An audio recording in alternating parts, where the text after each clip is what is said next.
Hello students, welcome to my YouTube channel study with Rakesh sir.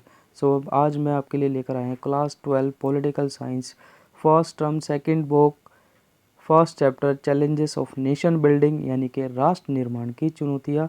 इसमें मैं first part 1 बना चुका हूँ, जिसमें 14 to 50 क्वेश्चंस मैंने कवर किए हैं। ये आपका पार्ट सेकंड है, जो कि आपकी वेटेज रखता है पूरे 8 मार्क्स की। So let's start the video. Question number 1. Name the original states where from Meghalaya and Gujarat states were carved out. First यानी कि हिंदी में पहले पढ़ते हैं हम। मेघालय और गुजरात को किन राज्यों में से अलग करके बनाया गया? ऑप्शन नंबर ए असम 1972, बॉम्बे 1960। Option number 2 Tripura 1972, Madras 1960।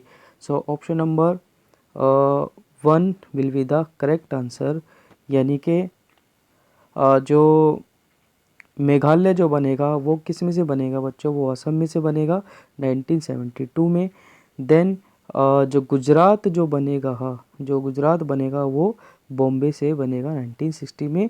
आपको पता ही है कि ब्रिटिश के टाइम पे ब्रिटिश ने प्रोविंसेस प्रेसिडेंसीज बना रखी थी, बॉम्बे, मद्रास एंड बंगाल वाली और कोलकाता वाली। ठीक है, so move to the next question. Where was Mahatma Gandhi on 15 August 1947?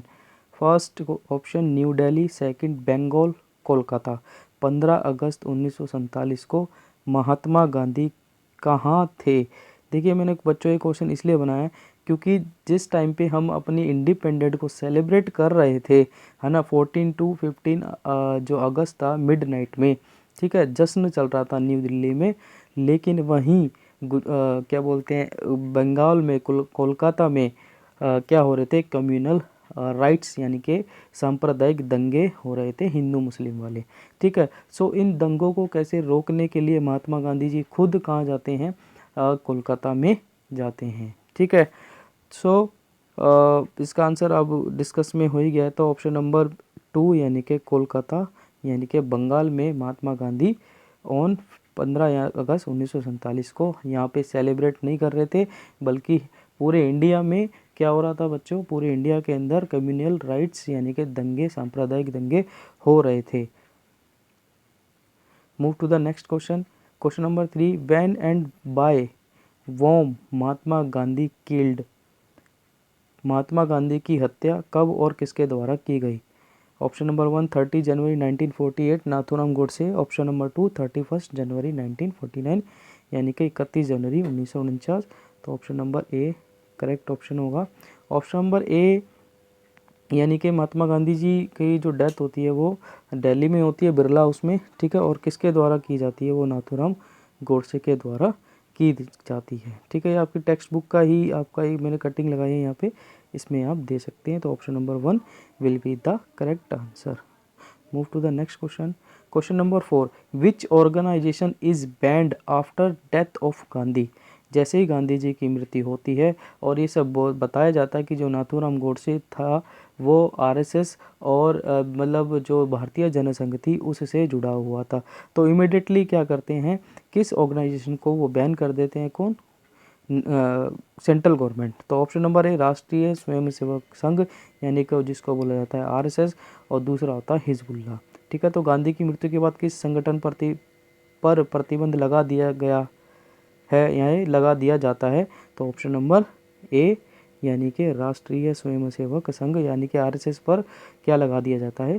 प्रतिबंध लगा दिया जाता है। Question number 5. Name the states that divided on the basis of सब रीजनल कल्चरल? उन राज्यों के नाम बताइए जो उप क्षेत्रीय संस्कृति के आधार पर विभाजित हुए। ठीक है, तो देखिए बच्चे, हमें पता है कि 1960 में अभी क्वेश्चन करा था हमने कि कैसे बॉम्बे में से गुजरात बनते हैं। 1966 में क्या बोलते हैं, हरियाणा निकलता है, किस में से? पंजाब में से। तो वो बेसिकली किस बेसिस पे निकलते हैं? वो भाषा के आधार पे और भाषा के आधार पे निकलते हैं।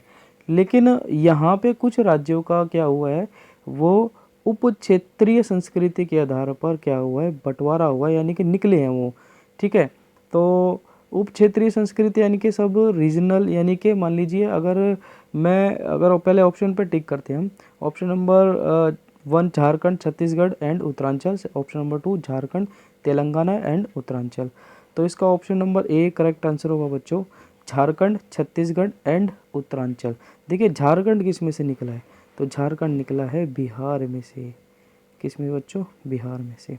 छत्तीसगढ़ किस में से निकला है, छत्तीसगढ़ निकला है एमपी में से, एंड उत्तरांचल निकला है बच्चों किस में, यूपी में से। देखिए है ना, ये सब पहले क्या थे, झारखंड बिहार में था, छत्तीसगढ़ एमपी में थे और उत्तरांचल यूपी में थे।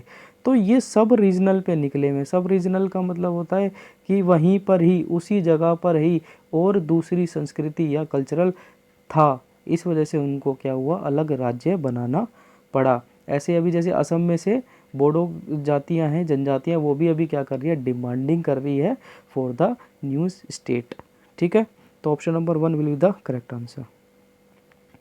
Question number 6, choose the incorrect statement about the princely states, यानी कि हिंदी में भी यही क्वेश्चन है कि रियासतें जो थी, रजवाड़े जो थे, उनके बारे में आपको गलत कथन चुनना है। तो some of the princely states clearly wanted to become the part of union territory, यानी कि कुछ जो प्रिंसली स्टेट्स थे वो सीधा सीधा क्या करना चाहते थे, इंडिया का हिस्सा बनना चाहते थे। आपको गलत चूज करना है बच्चों, क्या, गलत। ठीक है, तो पहले वाला तो ठीक है, पहले वाला जो है वो क्या है, ठीक है। दूसरा है the Indian government was ready to give autonomy to some regions, यानी कि जो सरकार थी भारत की, वो क्या करना चाहती थी, कुछ रजवाड़ों को क्या देना चाहती थी, ऑटोनॉमी का मतलब होता है पावर दे देना उसको, कि भैया आप अगर इंटरनली अगर कुछ आप बनाना चाहते हैं रूल्स और रेगुलेशन, तो आप बना सकते हैं। ठीक है, ये ऑप्शन भी क्या है, ठीक है। एक बार इसमें हम देखेंगे हिंदी में कि भारत सरकार कुछ क्षेत्रों को स्वायत्तता क्या होती है, छूट दे देना, ग्रांट्स दे देना, ठीक है, देने के लिए तैयार थी। बिल्कुल ठीक है, ऑप्शन नंबर 1 और 2 ठीक है। तीसरा, जूनागढ़ के शासक ने एक स्वतंत्र राज्य नहीं होने और स्वतंत्र भारत का हिस्सा बनने का फैसला किया था। बच्चों इसको ध्यान से पढ़ेंगे कि जूनागढ़ के शासक ने एक स्वतंत्र राज्य नहीं होने का, बल्कि जो जूनागढ़ था, हैदराबाद था और कश्मीर के जो राजा थे, यानी कि जो मतलब हाँ राजा थे, जो किंग थे, मतलब जूनागढ़ भी उनमें से एक था, जिन्होंने भारत में मिलने से क्या कर दिया था, मना कर दिया था, भारत का हिस्सा करने से मना कर दिया था। लेकिन इसमें तो लिखा है कि भारत का हिस्सा बनने का फैसला किया था, तो ऑप्शन नंबर 3 क्या हो गया, गलत है। ऑप्शन नंबर 4 को हम डिस्कस करेंगे। रियासतों में ऐसे ही इंग्लिश में होगा बच्चों भी, ये वाला भी, कि the ruler of Junagadh had decided to not to be an independent state and be part of India, तो इंडिया का वो बनना चाहते थे ही नहीं, लेकिन इसमें तो लिखा है चाहता है, तो ऑप्शन नंबर 3 क्या होगा, गलत। Princely states covered 1/3 of the land area of the British Indian empire, बिल्कुल ठीक बात है। जो ब्रिटिश का जो इंडिया पे शासन था, उसका 1/3 एरिया कौन कवर करता था, प्रिंसली स्टेट्स करता था। ये भी क्या है, ऑप्शन नंबर, यानी कि 1 भी ठीक है, 2 भी ठीक है, 4 भी ठीक है, बचा कौन सा, ऑप्शन नंबर 3, यानी कि option number 2 will be the correct answer. ठीक है, ओके, हिंदी में भी option number 2 will be the correct answer. Question number 8, Sardar Vallabh bhai Patel faced key challenges of integration in which of the following states, Sardar Vallabh bhai Patel को निम्नलिखित में से किस राज्य में एकीकरण की प्रमुख चुनौतियों का सामना करना पड़ा। देखिए होम मिनिस्टर कौन है यहाँ पे, अभी सरदार वल्लभ भाई पटेल। ठीक है, सरदार वल्लभ भाई पटेल क्या कर रहे हैं, और बेसिकली आयरन मैन भी इनको इसलिए किस लिए बोला गया, क्योंकि इन्होंने जितने भी जो रजवाड़े थे, जो प्रिंसली स्टेट्स थे, उनको भारत में इंटीग्रेशन के लिए, मिलाने के लिए बहुत बड़ी भूमिका रोल प्ले किया। ठीक है, तो इसमें कौन कौन से मतलब किन किन रजवाड़ों को मुख्य रूप से उनको प्रॉब्लम हुई भारत में मिलाने के लिए, तो फर्स्ट है हैदराबाद, मुरादाबाद, जूनागढ़, सेकंड है हैदराबाद, जूनागढ़ एंड कश्मीर। तो ऑप्शन नंबर 2 क्या होगा बच्चों, करेक्ट होगा, यानी कि हैदराबाद, निज़ाम ऑफ हैदराबाद हमें पता है, अभी आज आगे डिस्कस करेंगे हम। जूनागढ़ अभी भी हमने पीछे क्वेश्चन कराए, और कश्मीर के राजा हरि सिंह। ठीक है, option number 2 will be the correct answer. Question number 9, what was India's partition plan cold, first Gandhi plan, second Mountbatten plan, यानी कि भारत का जो विभाजन हुआ उसको क्या कहा जाता था, गांधी योजना कहा जाता था या माउंटबेटन योजना। तो सीधा पता है हमें कि माउंटबेटन जो थे लास्ट भारत के क्या थे, वाइसराय थे। ठीक है, तो ये जून, एक बार इसको हम यहाँ पे देखेंगे, यहाँ पे थोड़ा सा जूम करके, कि the 3rd June 1947 plan was also known as the Mountbatten plan. ठीक है, जो भारत का जो प्लान जो जाना जाता है ना विभाजन वाला, वो कौन सा जाना जाता है 3 जून 1947। ये क्वेश्चन भी आ सकता है कैसे भी करके। ठीक है, और आप नीचे भी देखेंगे तो नीचे भी यही है। ठीक है कि British government propose a plan announce 3 June that includes that's these principle of partition of British and was accepted by the British government. मतलब जब ये भारत का ये जो प्लान आता है तो उसमें ये मतलब लिखा होता है कि भारत के टुकड़े कहाँ से होंगे। ठीक है, एक तो वेस्ट साइड से होंगे यानी कि जो पाकिस्तान जहाँ बनता है, और दूसरा ईस्ट साइड से यानी कि बंगाल की तरफ से। ठीक है, तो option number 2 will be the correct answer. Question number 10, who was the deputy prime minister and first home minister at the time of the integration of princely states। यानी कि जब अपने रजवाड़ों को भारत में मिलाया जा रहा था तो उस टाइम पे होम मिनिस्टर कौन थे, ये हम ऑलरेडी डिस्कस कर चुके हैं, तो हमें तो इसका ऑप्शन जानने की जरूरत नहीं है। सरदार वल्लभ भाई पटेल क्या थे फर्स्ट डिप्टी क्या होता है बच्चों, यहाँ पे जो लिखा है यहाँ पे हिंदी में क्या हुआ इसका, उप प्रधानमंत्री, उप प्रधानमंत्री। ठीक है, यानी कि वाइस पीएम थे वो, जैसे अब वाइस प्रेसिडेंट होते हैं तो वाइस पीएम तो अब पोस्ट होती नहीं है। ठीक है, चलिए। When did Mahatma Gandhi die, ये दोबारा क्वेश्चन आ गया बच्चों, इसमें आप सी क्लियरली बता दोगे। ऑप्शन नंबर 1 30 जनवरी 1948, और किसके द्वारा मारा गया कमेंट बॉक्स में जरूर लिख के बताएंगे, और कहाँ पर। क्वेश्चन नंबर 12, देखो बच्चों आपके एजर्शन भी आएंगे, पिक्चर बेस्ड भी आएंगे, तो इसमें मैंने एक एजर्शन का भी क्वेश्चन डाला है, एजर्शन एंड रीजन। देखिए आपको क्वेश्चन ये आएगा, आपको सबसे पहले क्या पढ़ना है, रीजन पढ़ना है। ठीक है, तो रीजन अब एक बार हम पढ़ते हैं, यानी कि रीजन यानी कि उसका कारण क्या है। ठीक है, रीजन में जैसे है यहाँ पे कि the process of partition was none of the violence took place. इन्होंने बोला कि विभाजन जब हुआ उसमें किसी भी प्रकार की कोई भी क्या नहीं हुई, हिंसा नहीं हुई। लिखा ना यहाँ पे हिंसा नहीं हुई, तो क्या आपको लगता है। ठीक है, तो ये रीज़न तो मेरे को लगता है गलत ही होगा, हिंसा तो नहीं होती, मतलब हिंसा तो होती है भाई। कितने, लगभग 1 लाख बच्चों, 1 लाख के करीब क्या होता है, महिलाओं को किडनैप किया जाता है, महिलाओं का रेप किया जाता है। ठीक है, लाखों ही लोग क्या होते हैं, लाख में लोग क्या होते हैं, लाखों ही लोग क्या होते हैं, लगभग 10 लाख, मतलब ज़्यादा ही होते हैं, उससे ज़्यादा लोग क्या होते हैं, डिस्प्लेस होते हैं, एक जगह से दूसरी जगह आ जाते है ना। प्लानिंग, जब पार्टीशन की कोई प्लानिंग ही नहीं थी बच्चों, कोई प्लानिंग ही नहीं होती कि किस तरह से हम चेंज करेंगे, लोगों को ले जाएंगे, इधर करेंगे, बस भगवान भरोसे कर दिया और काफ़ी लोगों की इसमें जान चली गई। ठीक है, तो पहला वाला तो रीज़न तो गलत ही हो गया, यानी कि हम क्या बोलेंगे, ये तो गलत है। ठीक है, अजर्शन पढ़ेंगे, it was decided to follow the principle of religious majority for the partition. ये बात ठीक है, कथन ठीक है। ये बोल रहा है कि जब विभाजन के लिए धर्म बहुमत के सिद्धांत का पालन करने का निर्णय ले गया, यानी कि इन्होंने बोला कि जब भारत का अगर बंटवारा करना है तो वो हम कैसे करेंगे, रिलीजन यानी कि धर्म के आधार पे। तो अब देखिए बच्चों, एजर्शन ये क्वेश्चन ऐसे आएगा, लेकिन ऑप्शन ऐसे आएंगे आपके पास। ऑप्शन में लिखा होगा पहले कि both assertion and reason are correct and the reason is correct but explanation. अब देखिए एक्सप्लेनेशन कब ढूंढना है हमें, एक्सप्लेनेशन तब ढूंढनी है बच्चों जब हमारे क्या हो, ये दोनों सही हों। अगर इनमें से एक गलत है ना, तो आप ये एक्सप्लेनेशन का तो पहला छोड़ ही दो, ये भी छोड़ दो, यानी कि हमें ये क्वेश्चन ये भी गलत होगा और एक्सप्लेनेशन भी गलत होगी, यानी कि अब उसमें से क्या है, रीजन गलत है ना। तो इसमें ऑप्शन नंबर 3 पढ़ेंगे, अब the assertion is incorrect but the reason is correct, पर ये भी गलत हो गया, रीजन तो करेक्ट है ही नहीं, है ना, गलत है ना। तो ऑप्शन नंबर 4 क्या होगा, इसका आंसर होगा assertion is correct but reason is incorrect. ठीक है, question number 13, which princely state first decided to keep himself independent. यानी कि कौन सा पहला ऐसा रजवाड़ा था जिसने सबसे पहले क्या किया था, निर्णय लिया था कि वो क्या करेगा, मतलब अलग रहेगा। ठीक है, ऑप्शन नंबर 1 त्रावणकोर एंड दूसरा हैदराबाद। ठीक है, तो ऑप्शन नंबर 1 यानी कि त्रावणकोर के जो राजा होते हैं वो क्या करते हैं, सबसे पहले डिक्लेयर करते हैं कि हम अलग रहेंगे, ना तो हम पाकिस्तान में जाएंगे ना ही हिंदुस्तान में जाएंगे। तो जो राजा होते हैं उनका नाम क्या होता है, यहाँ नीचे लिखा बच्चों, Shri Chithira Tirumala Balarama Varma the last king of Travancore. ठीक है बच्चों, तो option number 1 will be the correct answer.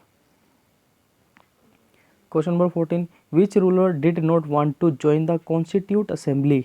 Which ruler did not want to join the constitute assembly. देखिए जब भारत का संविधान बनाने के लिए जब संविधान सभा की गठन होता है तो उस समय पे कौन से रूलर होते हैं रजवाड़े के, जो मना कर देते हैं कि हमें संविधान सभा में नहीं मिलना। ठीक है, अभी यहाँ डिसाइड नहीं हुआ, अब जब वो संविधान सभा में मिलने के लिए ही मना कर रहे हैं तो फिर भारत में वो क्या खाक मिलेंगे। ठीक है, तो ऑप्शन नंबर 1 है नवाब ऑफ भोपाल और ऑप्शन नंबर 2 है निज़ाम ऑफ हैदराबाद। तो ऑप्शन नंबर यानी कि भोपाल के नवाब या हैदराबाद के निज़ाम थे, तो option number 1 will be the correct answer, यानी कि भोपाल के नवाब जो होते हैं वो क्या कर देते हैं, मना कर देते हैं भारत में मिलने के लिए। और वो होते कौन है, वो होते हैं, देखेंगे अब यहाँ पे मैंने सैफ अली खान की फ़ोटो लगाई है बच्चों, तो अब आप समझ गए होंगे कि सैफ अली खान का क्या मतलब है, यानी कि जो ये नवाब ऑफ भोपाल के होते हैं नवाब, उनका कनेक्शन सैफ अली खान से कहीं ना कहीं है। ठीक है, तो एक बार हम देखते हैं कि इनका कनेक्शन क्या है। ठीक है, देखिए जो भोपाल के जो नवाब होते हैं ना, ठीक है, उनका नाम क्या होता है, उनका नाम होता है हमीदुल्ला खान। ठीक है, लास्ट नवाब होते हैं हमीदुल्ला के खान की, है ना, सिर्फ लड़का नहीं होता, क्या होती है उनके, सिर्फ एक लड़की होती है। ठीक है, उसका नाम होता है साजिदा खान। ठीक है, ठीक है, तो जो भोपाल के नवाब होते हैं बच्चों, उनके कोई लड़का नहीं होता, उनके क्या होती है, लड़की होती है। और उस लड़की का नाम क्या होता है बच्चों, उस लड़की का नाम होता है, यहाँ एक बार हम नीचे देखेंगे ना, यहाँ करके ये साजिदा खान जो ऊपर लिखा है ना, साजिदा खान, ये मैं ऐसे करूँगा तो ये हट हट जाता है, साजिदा खान होगा। ठीक है, ये देखेंगे साजिदा खान, तो जो नवाब होते हैं भोपाल के, उसकी लड़की का नाम क्या होता है, साजिदा खान। साजिदा जो खान होती है वो किससे शादी करती है, वो करती है इफ्तिखार अली खान पटौदी से। इफ्तिखार अली खान पटौदी से शादी करती हैं। अब इफ्तिखार अली खान जो पटौदी होते हैं ये रे, ठीक है, यहाँ पे ये रे इफ्ती और ये रही साजिदा खान, ये किसकी बेटी है, ये भोपाल के नवाब की बेटी है, जो किससे शादी करती है, इफ्तिखार अली खान से। अब इनके एक बेटा होता है, इनके खैर बच्चे तो बहुत सारे हैं, है ना, तो इनका एक बेटा होता है ये बैठे हुए हैं, ये कौन है, ये होते हैं मंसूर, मतलब जो किसके पापा होते हैं, सैफ अली खान के पापा होते हैं बच्चों ये। ठीक है, तो आपको समझ में आ गया होगा, यहाँ पे शायद नेम लिखा होगा इसका, इनका, हाँ हाँ नहीं लिखा बच्चों। ठीक है, तो बेसिकली मंसूर अली खान नाम होता है इनका। ठीक है, तो जो ये कौन होते हैं, ये सैफ अली खान के पापा होते हैं, जो भोपाल की जो नवाब होते हैं बेटी येरी साजिदा खान, ठीक है, उसके क्या होते हैं, बेटे होते हैं। तो बेसिकली ये सैफ अली खान के जो ये इफ्तिखार जो होते हैं बच्चों, ये भी क्रिकेटर होते हैं। ये जो इफ्तिखार होते हैं जो नवाब की बेटी से शादी करते हैं, ये भी क्रिकेटर होते हैं। और ये जो क्या बोलते हैं, जो सैफ अली खान के पिताजी होते हैं, ये भी क्या होते हैं, क्रिकेटर होते हैं। लेकिन सैफ अली खान क्या होते हैं, एक्टर होते हैं अभी। ठीक है, question number 15, all the princely states, ठीक है, all the princely states signed a document called what, यानी फर्स्ट है इंस्ट्रूमेंट ऑफ एक्सेशन, सेकंड है कॉन्स्टिट्यूशन। सभी रियासतों ने किस दस्तावेज पर हस्ताक्षर किए, फर्स्ट है इंस्ट्रूमेंट ऑफ एक्सेशन एंड दूसरा है संविधान। यानी कि देखिए बच्चों, जो जितने भी रजवाड़ों को भारत में मिलाया जा रहा था ना, तो उस पर एक पत्र था, है ना, एक लेटर था जिस पे साइन कराए जा रहे थे, उस साइन का नाम क्या है, तो उस साइन पे जो लेटर पे साइन कराए जा रहे थे उसका क्या नाम था, instrument of accession, instrument of accession. ठीक है, इसको इंग्लिश हिंदी में भी बच्चों ऐसे ही लिखना है, क्या पता कहीं पे सहमति पत्र लिखा हो, लेकिन आपको क्या लिखना है, इंस्ट्रूमेंट ऑफ एक्सेशन लिखना है। Question number 16, who was the president of advisory committee on fundamental rights minorities and tribals. ठीक है, आपको फोटो दिख गई होगी, तो सरदार वल्लभ भाई पटेल हम लगा लेते हैं, यानी कि मौलिक अधिकारों के बारे में, ठीक है, अल्पसंख्यक के माइनॉरिटीज़ के बारे में और आदिवासियों के बारे में एक कमेटी बनती है ना, संविधान सभा की मुख्य 7-8 कमेटियाँ होती है उसमें से, तो सरदार वल्लभ भाई क्या होते हैं, उसके प्रेसिडेंट होते हैं ये रे। Question number 17, choose the correct option about the Nizam of Hyderabad. देखो बच्चों, ये जो क्वेश्चन मैंने बड़ा बनाया ना, एक और क्वेश्चन आएगा ऐसा, ये आपका टेक्स्ट बुक का क्वेश्चन है, तो इसके छोटे छोटे क्वेश्चन बहुत सारे बन सकते हैं। तो इसलिए मैंने क्या किया कि निजाम ऑफ हैदराबाद को जब इंडिया में मिलाया जा रहा था, तो उसमें क्या क्या समस्या आती है, क्या क्या प्रॉब्लम्स आती है, वो उसका मैंने एक पूरा वही बना दिया है।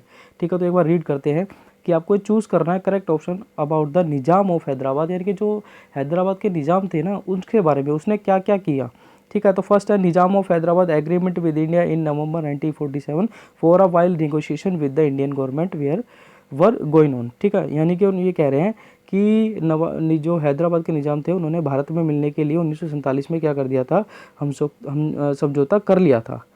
ठीक है, तो ये बात ठीक है कि उन्होंने पहले तो एग्रीमेंट कर लिया था। दूसरा क्या, the peasantry in the Telangana region in the particular what was the victim of the Nizam's oppressive rule and rose against him the women who had seen the worst of his oppression जो in the movement in the large numbers. देखिए निजाम क्या करता है, निजाम से कौन परेशान हो गए, पीजेंट्री कौन होते हैं, किसान होते हैं, वही परेशान होते हैं। कहाँ पे, तेलंगाना में। ठीक है, तो और दूसरा महिलाएं भी क्या होती हैं, ऑपरेसिव यानी को दमन किया जाता है महिलाओं को भी। ठीक है, अब महिलाएं भी उनके क्या होगी, खिलाफ खड़ी हो जाएंगी। तो पहला भी ठीक है और दूसरा भी ठीक है। The Nizam responded by the unleashing a paramilitary force known as the Razakars on the people. ठीक है, वो मतलब जब उनके खिलाफ इतना बड़ा मूवमेंट हो जाता है तो वो लोगों के मतलब बेसिकली क्या करते हैं वो, मतलब नॉन मुस्लिम के ऊपर मतलब रजाकार्स को छोड़ देते हैं। ठीक है, रजाकार्स क्या होते हैं, एक तरह से वो मतलब एज ए कह लो कि टेररिस्ट के रूप में ही कह लो ना, मतलब अव्वल दर्जे के वो होते हैं, सैनिक होते हैं वो। ठीक है, टेररिस्ट कहना थोड़ा मुश्किल है, लेकिन वो उनके लिए काम करते थे वो। ठीक है, ये भी ठीक है। Question number 4, Razakars murdered, maimed, raped and looted targeting particular the non. अब जो रजाकार्स जो नवाब भेजते हैं वो क्या करते हैं, रेप करते हैं महिला को। ठीक है, मार देते हैं, मर्डर करते हैं। ठीक है, लूट करते हैं, लूटना स्टार्ट कर देते हैं और बेसिकली टारगेट करते हैं किसको, नॉन मुस्लिम को, जो मुस्लिम नहीं होते। ठीक है, हिंदू सिख और बाकी जो होते हैं उनको क्या करते हैं, टारगेटिंग करना शुरू कर देते। तो ऑप्शन नंबर 2 यानी कि ये सभी क्या होंगे, निजाम ऑफ हैदराबाद जो था उसके बारे में ठीक होंगे। ठीक है, तो हिंदी में भी क्या होंगे बच्चों, सभी ठीक होंगे। Question number 18, choose the correct option about the princely state Manipur. अब देखिए जैसे हमने हैदराबाद के बारे में क्वेश्चन किया, अब किसके बारे में हम कर रहे हैं, मणिपुर के बारे में। तो फर्स्ट है the prince of Manipur was Bodh Chandra Singh and he signed on the instrument of accession. देखिए इसने तो इंस्ट्रूमेंट ऑफ एक्सेशन पे साइन भी कर दिए हैं। ठीक है, और उनका नाम क्या होता है, बोध चंद्रा। देखिए आपके बुक में लिखा हुआ है, तो मैं इसका नाम भी याद रखना, बोध चंद्रा किसके राजा होते हैं, मणिपुर के होते हैं। हिंदी में बच्चों यही होगा, आप स्क्रीनशॉट ले लेना एक बार में, मैं ऐसे ही समझा रहा हूँ। ठीक है, Manipur was the first part of the India to hold the an elections on the basis of universal adult franchise. देखिए बच्चों ये क्वेश्चन बन जाता है एक, ये क्या बन जाता है क्वेश्चन, ये भी ठीक है मणिपुर के बारे में कि मणिपुर ये एक ऐसा एरिया होता है जहाँ पर सबसे पहले 1948 के अंदर क्या कराए जाते हैं, इलेक्शंस कराए जाते हैं। ठीक है, on the basis of universal adult franchise, यानी कि जो भी 18 उस समय पे 21 साल से ऊपर था उन्हें सबने वोट देकर क्या किया था, मतलब राजा को चुना था वहाँ पे। ठीक है, इलेक्शंस कराए थे उन्होंने। तो ऑप्शन नंबर 2 भी ठीक है मणिपुर के बारे में।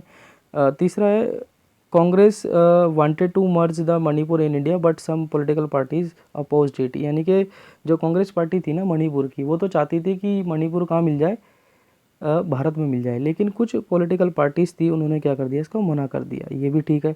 The government of India succeeded pressuring the Maharaja into signing a merger agreement in the September 1949। ठीक है, तो ये क्वेश्चन ये भी बनेगा कि उसने साइन कब किए थे, तो ये साइन कब होंगे, ये यहाँ लिखा ना सितंबर, ये होंगे।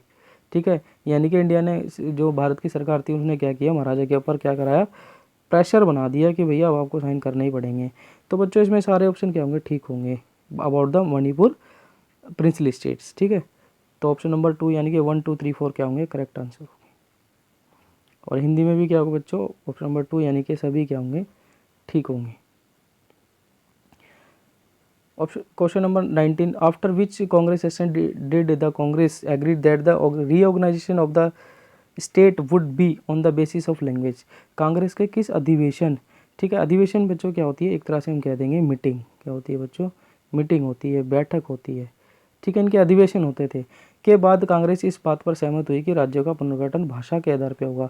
तो option number 1 will be the correct answer. ठीक है, 1920 में कांग्रेस डिसाइड कर चुकी थी अगर हम स्टेट बनाएंगे, ठीक है, आज़ाद होने के बाद, तो हम किस आधार पे बनाएंगे, लैंग्वेज के बेसिस पे बनाएंगे। हालांकि इनको प्रॉब्लम होती है बच्चों बहुत सारे ना, कई सारे स्टेट सिर्फ लैंग्वेज के बेसिस पे, तो क्यों इतनी सारी लैंग्वेजेस है ना, 1600 तो हमारे पास रीजनल लैंग्वेजेस है। ठीक है, तो काफ़ी क्या हो जाएगी बच्चों, 22 तो हमारे पास कॉन्स्टिट्यूशनल लैंग्वेजेस, तो कितना मुश्किल हो जाएगा ना, तो बाद में प्रॉब्लम फेस करते हैं। Question number 20, when did Indian government appoints state reorganisation commission, Bharat सरकार ने राज्य पुनर्गठन आयोग की नियुक्ति कब की? तो ऑप्शन नंबर 1 1953 और ऑप्शन नंबर 2 1960, तो 1953 या 1960। तो option number 1 will be the correct, यानी कि 1953 में।